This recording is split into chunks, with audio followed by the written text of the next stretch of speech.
It's like playing a football match without a football in the box, and then I give that to my coach. 99% of the athletes out there would agree with me on. I'm gonna go through my most recent app. I could move my camera, but that would be too easy, wouldn't it? This comes everywhere with me. Okay, so my competition playlist. Hello, what is going on? Welcome back to another video. Today I'm gonna do 10 things I cannot live without as an Olympic Taekwondo athlete. Okay, for those that know me, this probably comes of no shock or no surprise, but my number one thing will probably have to be coffee. Now, no particular coffee, but if I don't like it, I don't like it. I've started to really enjoy espressos, cortados, that kind of thing. And I just feel like I need a coffee in the morning to get me started, to wake me up. It's like my little comfort. So I sit down with my diary, which is number 2 on my list, a diary or a journal. I write all my psychology notes. So for example, how I want to be in training, how I want to turn up for the day, how I want to be as a person. Basically my little targets and goals for the day, I write down in here. This will probably be number 2. I always make sure that I carry this around with me everywhere. Competition, okay, not this particular one, but a diary of some sort. Everything's positive, generally. It'll help me get into that competition mindset too. So this for me is absolutely key. Now I take psychology quite seriously. Okay, moving on to the next things I cannot live without as a Taekwondo athlete, and it would be this, a heart rate monitor. So I track all of my sessions, all of my Taekwondo sessions, strength and conditioning. Every training session I do is tracked, and I'm putting it on right now because I'm just about to start my warm-up for Taekwondo. So that is an absolute must, and I pair that with the Polar app on my phone. The Polar app with this on my phone, and it basically tracks my heart rate throughout all of the sessions. I use it as an accurate reflection on how I feel. So a session could feel absolutely terrible, but I don't know, this just proves to me how hard I am actually working, and I don't know, I'm quite geeky about all the numbers and facts and things, so I absolutely love this. I've got a track of all of my sessions for about 3 years, so yeah, that's an absolute staple for me, it's a must. The next thing is tape. I get a lot of questions on where we get the tape.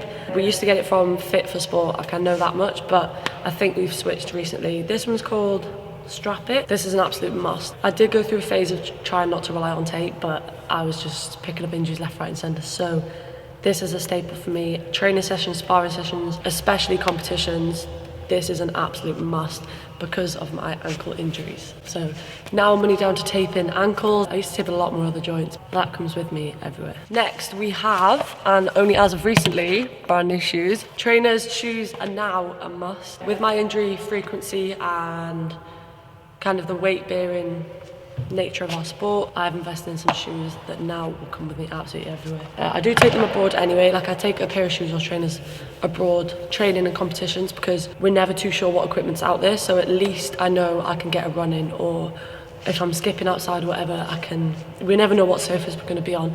Hotel carpets, concrete floors, like we never know. So a pair of trainers is key and essential to travel with, as well as obviously for training. Now I've learned as an athlete, you need the proper shoes. That is another thing that will come with me everywhere, and now I can't live without.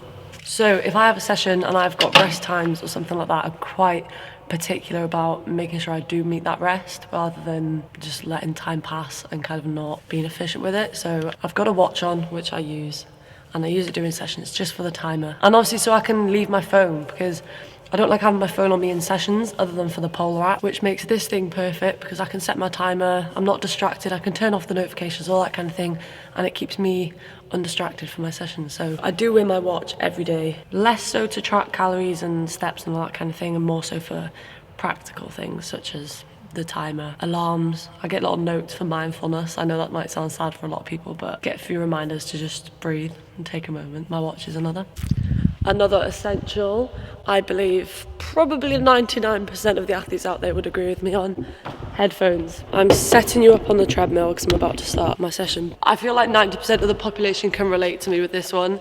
Like, I travel with headphones everywhere. Music for me is such a big part of my day. I listen to music pretty much all the time. Now my playlists would be predominantly Eminem most of the time. I just love all of his music. I've grown up listening to it.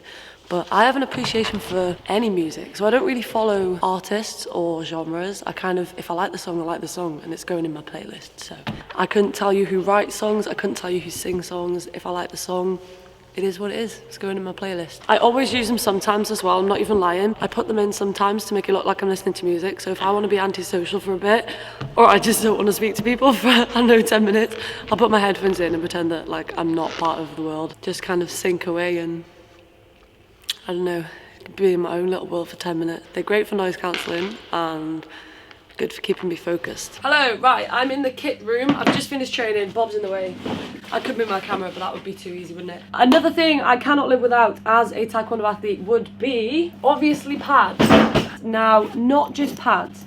Obviously, we've got shin pads, arm guards, that kind of thing. But for me, dado socks. We're an Olympic Taekwondo team, which means we have all our competitions on dado, which is a system, and I will show you, for those who don't know what Taekwondo is, for those of you that are new here, this is a body armour. These socks have sensors on them, and in this body armour is like a receiver, plastic sheet with other magnetic sensors in there. So when we kick a pad, there's a threshold that we have to kick over to score, and if you kick hard enough, a point goes on. If you don't, it just registers and it doesn't score. These are absolutely crucial for competition training, and yeah, it's like playing a football match without a football. Like, these things you just cannot get away with not having. What else can't I live without? Okay, I don't have it with me now. The skipping rope. On to the next one. The next thing that I cannot live without is going to be my chain. Okay, so I've either got, if you see me at competitions or on Instagram posts that I put up, you'll always see that I'm wearing some sort of necklace. The necklaces I wear have got significance to me.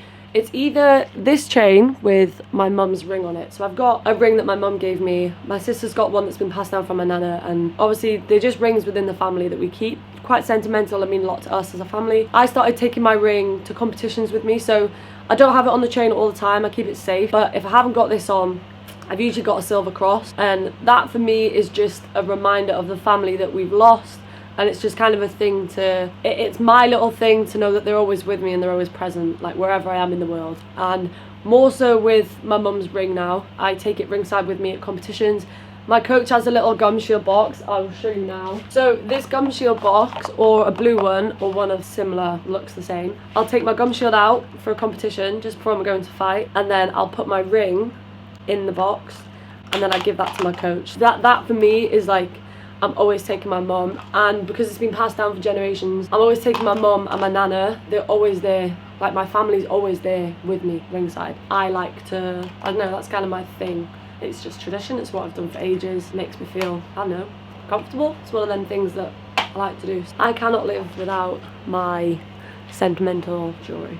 Right, one of the biggest and probably most obvious ones is definitely going to be, let me turn my bag off because that's silly, I don't need to be wearing a bag, is my phone. Now, this comes everywhere with me. I don't use it necessarily for social media and to scroll through online content, other than I use it for watching podcasts, listening to music, session times, the Polar app, things like that, things that are quite productive, rather than scrolling through TikTok. Like, that's not what I'm interested in, that's not what I get entertainment from, and it's not what makes me happy, so why bother entertaining it? I'm gonna go through my most recent apps, or my most used app. Okay, so today I've been on my phone, so now it's 12:30, I've been on my phone for an hour and a half, and my top apps are Polar, WhatsApp, Notes, Safari, Camera, and My Taekwondo, which is our kind of well-being app. You can see, like, I don't actually use it for social media at all. It's all quite productive, training relevant, training focused. WhatsApp's obviously texting coaches, texting agents, texting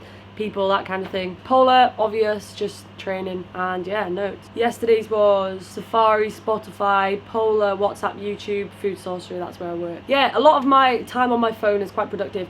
I like listening to podcasts, I watch a lot of YouTube videos, but the content I consume, and this is a little tip, I got kind of carried away with scrolling through social media, but one of my biggest downfalls was comparison. So I'd scroll through social media, see somebody else who's living a better, prettier, more glamorous life than me. I don't know, they're doing better than me, and it used to just get to my head. So now I've unfollowed things that don't really add value to me, and not in a rude way. I mean, if I see it and it kind of triggers me a little bit, then I'll unfollow it. It's obviously not helping me. So I tend to follow pages that are uplifting, positive. I prefer to listen to people like Stephen Bartlett, who have real life experience and advice on how to become a better person. So that's the kind of stuff I like to engage with. That's the kind of stuff I like to follow on Instagram. Obviously I do still follow people that like I know and that kind of thing, but I really scroll through and use it as a source of entertainment. Instead, I post on it and I use it to help and entertain other people. So that's a massive thing for me. I also text and call parents, family, my sister, text obviously friends. Yeah, that's pretty much it. Make content, that's that. Okay, so my competition playlist is called Let's Get It Comp Day.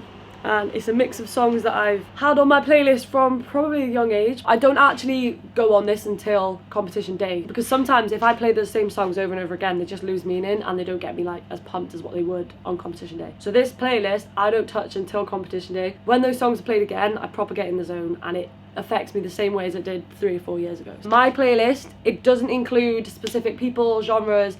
If I like the song and it got me up for a fight one day, it's going in the comp playlist. It doesn't have to be a certain genre, it doesn't have to be a certain artist. If I like the song, I like the song. So that's another thing I can't live without. My phone, music. That's just because I spoke about music earlier. Let's move on to the next one. Okay, while I'm on the topic of phones, I'm going to show you the apps that I used most for training. There's this app here called Seconds. This one here. If I click it, I'll show you.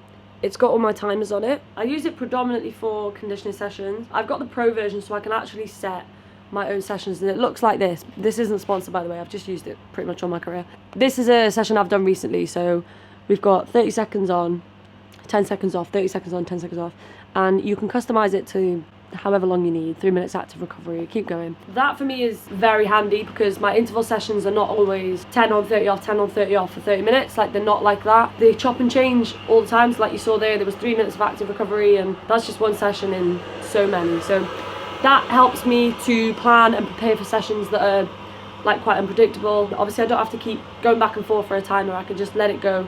I can see it's nice and bright in the corner of the room, and it just makes sessions easier to follow. This app has been a massive help for me over the last couple of years. Another one is MyFitnessPal. When I'm dieting and cutting towards competitions, I'll probably use this. Less so now because I like to stay more in tune with my body and just react to how my body is rather than what something says on a phone, like how much I should eat. This really helps me towards the last week of my cut where I have to focus on how many carbs I'm eating. So this only comes out now. I used to use it religiously all the time, every day, but now I just use it for that last week of comp prep where I'm counting sodium and I'm counting carbs, and it's quite specific to make minus 67. We've got Sweden next week, so I'll start probably using this app around about next week. Another one for me, or I can't live without, is the World Anti-Doping Agency app. I'm on Whereabouts, which is Athlete Adams. There's so many names for it, but basically anti-doping can come and find me whenever they want. I've got to make sure that my data is up to date, correct, and I got to tell them where I sleep every night, that kind of thing, so that if the drugs testing guys wanted to come and find me, I've already logged where I am most of the day and they can come up, turn up and find me. So that I 100% cannot live without. That is crucial. Every athlete on WADA or Adams has to have that app and has to have it up to date. Part of our lives, part of our daily routines. Yeah, just comes with the nature of the sport. 2 more apps that I use on my phone quite regularly. Fitness app, this one here.